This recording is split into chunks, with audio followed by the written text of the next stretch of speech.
Factorial का एक programme है जो C++ में कैसे बना है। देखो, सबसे पहले हमने देखो क्या किया है, हमने एक वेरिएबल डिक्लेयर किया है कि कहाँ तक आपको फैक्टोरियल करना है। आप इस प्रोग्राम को दोनों तरीके से बना सकते हो, इनको अपना सी आउट करके और CEN करके भी बना सकते हो, वैल्यू बाहर से कॉल करवा सकते हो, और आप इस तरीके से भी बना सकते हो। ठीक है, तो हमने यहाँ पर क्या किया है, n=5 डिक्लेयर कर दिया है।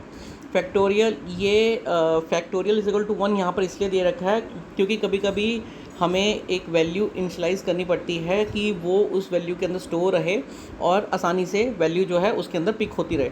तो ये भी हमारा इंटीजर टाइप हो रहा है यहाँ पर। उसके बाद हमने एक फॉर लूप लगाया। फॉर लूप हमें ये बता रहा है कि हमें कहाँ से लेकर कहाँ तक चलना चाहिए। तो देखो, फॉर लूप हमने 1 से स्टार्ट किया और कहाँ तक चलना चाहिए, i<n। तो i<n का मतलब है n आपका कितना है 5, i कितना है 1, तो 1 > 5, यानी कि ये कंडीशन जो होती है ये ट्रू होती है और ये कॉन्टीन्यूसली तब तक चलता रहेगा जब तक ये कंडीशन फॉल्स नहीं होती, यानी कि 1 2 3 4 5 ये इतने टाइम 5 टाइम ये लूप चलेगा ही चलेगा। क्लियर।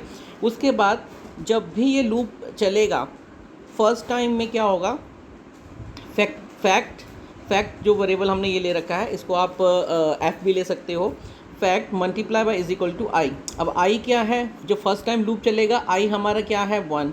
उसके बाद हमने मल्टीप्लाई किया फैक्ट के साथ, फैक्ट कितना है 1, तो 1 मल्टीप्लाई बाय =1 कितना होता है 1 होता है। और उसके बाद हमने प्रिंट दे दिया है। अब ये देखिए, इस चीज़ को मैंने यहाँ पर सॉल्व कर रखा है। देखिए किस तरीके से मैंने कर रखा है। देखो, सबसे पहले हमने देखो फर्स्ट लूप चला जब हमारा i 5 था, तो i > 5, ये कंडीशन हमारी ट्रू होती है। ट्रू होने पर फैक्ट आपका क्या कर रहा है, 1 × 1 फैक्ट के अंदर 1 वैल्यू स्टोर होती है। फिर हमारा वैल्यू 2 चलता है कि 2 > 5, कंडीशन ट्रू होती है। तो हमारा जो i है वो इस वक्त 2 हो गया और फैक्ट कितना है 1, तो 1 × 2 2, यानी कि फैक्ट हमारा कितना हो गया है 2। फिर नेक्स्ट टाइम हमारा लूप 3 चला, 3 > 5, कंडीशन ट्रू होती है। तो अगेन वो फैक्ट को लेता है, तो फैक्ट हमारा 2 हो गया और मल्टीप्लाई बाय i कितना है 3 चल रहा है ना यहाँ पर, तो आपका 3 × 2 = 6, यानी कि फैक्ट आपका कितना हो गया है 6 हो गया है। इसी तरीके से जब आपका फोर्थ लूप चला, 4 > 5, कंडीशन होती है ट्रू, यानी कि i आपका कितना है 4, तो 6 × 4 = 24, यहाँ पर देख रहा है। और उसके बाद जब लास्ट लूप था 5 > 5, कंडीशन होती है ट्रू, तो फैक्टोरियल आपका कितना है 24 और लूप आपका मल्टीप्लाई कर रहा है 5 के साथ, तो 24 × 5 = 120। ये कुछ इस तरीके से ये प्रोग्राम एग्जीक्यूट करता है। फैक्टोरियल में वो या तो आप नेगेटिव से या पॉजिटिव दोनों तरीके से आप ये प्रोग्राम बना सकते हो। ठीक है, नेगेटिव का मतलब है कि पहले वो 5 से करेगा, फिर 4 से करेगा, फिर 3 से करेगा, 2 से करेगा, 1 से करेगा। यहाँ पे पॉजिटिव से करना है तो आप इस तरीके से प्रोग्राम बना सकते हो। ओके, अभी सेकंड क्या है, फैबनॉनिक सीरीज़ का प्रोग्राम था। तो फैबनॉनिक सीरीज़ में थोड़ा प्रोग्राम में हमें वेरिएबल्स डिक्लेयर करने पड़ते हैं। अब क्यों करने पड़ते हैं, इनका भी रीज़न है। देखो, इंटीज़र डिक्लेयर किया हमने, इंटीज़र एक ही साथ सबको डिक्लेयर कर दिया है। आप अलग अलग करने की बजाय एक साथ कर सकते हो। देखो, हमने सबसे पहले यहाँ पर f = 0 डिक्लेयर किया है, हमने s = 1 डिक्लेयर किया है, फिर हमने i n और sum = 0 डिक्लेयर किया हुआ है। अब देखो यहाँ पर हमने ऊपर जो है एक जो फैक्टोरियल = 1 लिया था ना, जब भी आप कोई मल्टीप्लिकेशन का काम कर रहे हो तो आप 1 ले सकते हो। ओके, और 0 नहीं ले सकते क्योंकि मल्टीप्लाई अगर 0 करोगे तो वो आंसर 0 में आएगा, इसलिए हमने वहाँ पर फैक्टोरियल = 1 लिया था। अब यहाँ पर हमें क्या है, प्लस का क्वेश्चन है, हमें प्लस करके लेकर चलना है, तो हम यहाँ पर सम = 0 डिक्लेयर कर सकते हैं। क्लियर।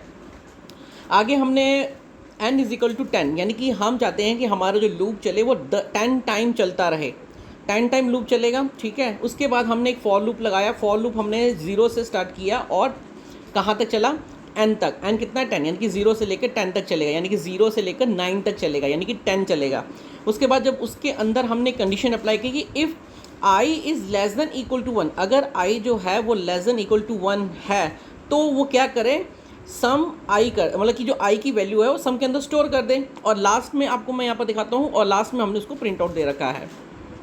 अब देखिए, ये कंडीशन जो मैंने यहाँ पर, ये ऊपर वाली कंडीशन कब तक चलेगी, ये वाली कंडीशन जो है ना, ये कब तक चलेगी, ये तब तक चलेगी जब तक कि आपकी ये कंडीशन फॉल्स नहीं होती, क्योंकि अभी कंडीशन ट्रू है। क्यों ट्रू है, क्योंकि देखो आई आपका क्या है 0, तो 0 less than equal to 1 condition होती है ट्रू।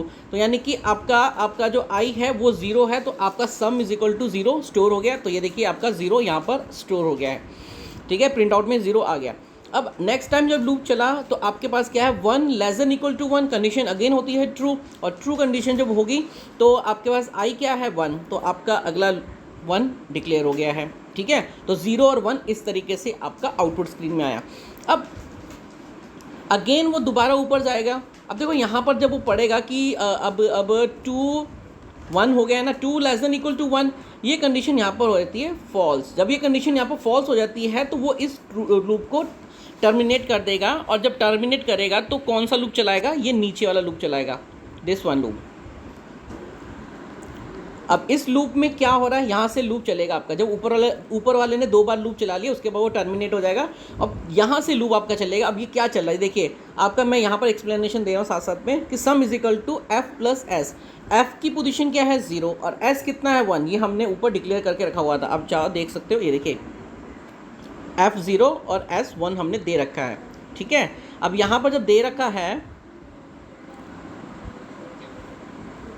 तो अब देखिए क्या हो रहा है यहाँ पर, जब हमने दोनों को प्लस किया तो सम के अंदर क्या वैल्यू स्टोर हुई 1 स्टोर हुई, तो वो प्रिंट आउट 1 आपका यहाँ पर आ गया, ठीक है। 0 और 1 आपका यहाँ से निकल गया था और 1 आपका यहाँ से निकल गया, ये आपका थर्ड बार प्रिंट आउट हो गया। उसके बाद यहाँ पर क्या हो रहा है, वैल्यू इंटरचेंज हो रही हैं। तो f इज इक्वल टू 1 है, तो f इज इक्वल टू 1 कैसे है, s की वैल्यू कितनी थी, यहाँ पर देखो s की वैल्यू 1 थी तो यहाँ पर 1 होगी, और सम की वैल्यू कितनी है यहाँ पर 1 थी, तो सम भी 1 है। यहाँ पर सम जो आपका लास्ट में आंसर निकला है वो 1 है ना, तो 1 आपका यहाँ पर आंसर 1 आ गया। अब दोनों की वैल्यू 1 होगी। अब अगली बार जब लूप चला तो आपके पास क्या आया, अगेन वही कि 3 less than equal to 1 condition होती है ट्रू, तो कंडीशन होती है फॉल्स, वो अगेन एल्स कंडीशन के ऊपर आ जाएगा। एंड एल्स में सम इज इक्वल टू 1 + 1। अब ये देखो 1 + 1 जो क्या है आपका, देखो ये दोनों कंडीशन, ये जो दोनों कंडीशन है ना, अब 1 मिनट, ये देखिए यहाँ पर ये दोनों कंडीशंस जो है ना, ये दोनों की दोनों यहाँ पर अप्लाई हो जाती है। तो हमारा यहाँ पर था ना sum is equal to F plus S, तो F plus S is equal to 2, और 2 आपका सम के अंदर स्टोर हो गया है और वो प्रिंट आउट के लिए भी चला जाता है। तो प्रिंट आउट के लिए गया तो आपका S2 यहाँ पर डिक्लेयर हो गया है। उसके बाद अगेन अब यहाँ पर अगेन वैल्यू इंटरचेंज हो रही है, तो एफ के एस कितना है, एस आपका था यहाँ पर 1, मतलब कि एस आपका 1 है ना, देखिए 1, और सम कितना हो गया है 2, तो यहाँ पर s की वैल्यू 2 हो गई है, जो कि सम के अंदर 2 वैल्यू स्टोर, यहाँ पर 2 वैल्यू को स्टोर कर रखा है इसलिए यहाँ पर 2 होगी, और f वैल्यू 1 है। अगेन अगला लूप चला, 4 is less than equal to 1 condition होती है फॉल्स, तो आपका अगला क्या चला, फिर again sum is equal to F plus S, तो f कितना है इस वक्त आपका 1 और s कितना है 2, तो दोनों को प्लस किया, आपका आंसर 3, तो आपका आंसर यहाँ पर 3 यहाँ पर मेंशन हो गया है। अगेन अब दोनों वैल्यू ने इंटरचेंज करना है, तो क्या हुआ, f is equal to S, S की वैल्यू कितनी है यहाँ पर 2, वो 2 यहाँ स्टोर होगी, और s की वैल्यू जो है वो सम के अंदर सम जो है s की वैल्यू के अंदर स्टोर हो रहा है, तो सम कितना है यहाँ पर हमने प्लस किया तो 3, तो यहाँ पर 3 आ गया। इसी तरीके से आपका अगला लूप चला 5 के लिए, तो 5 less than equal to 1 condition again false होती है और वो एल्स कंडीशन को अप्लाई करेगी, और f प्लस एस, तो f की वैल्यू कितनी है 2 और s की वैल्यू कितनी है 3, तो दोनों को प्लस करेंगे तो आपका आंसर आ गया 5, और अगेन वो वैल्यू को स्टोर करेगा, तो आपकी s की वैल्यू कितनी है 3, तो आपकी देखो s की वैल्यू 3 कहाँ से निकली है, ये देखो यहाँ से निकली है, तो f की वैल्यू यहाँ पर s की वैल्यू आपकी 3 हो गई, और आपकी जो सम जो था आपका 5 था और वो s के अंदर स्टोर हो गया है। तो इसी तरीके से आप अगर आगे लूप चलाते रहोगे, हमने 10 तक चलाया है तो ये कॉन्टीन्यूसली चलता रहेगा।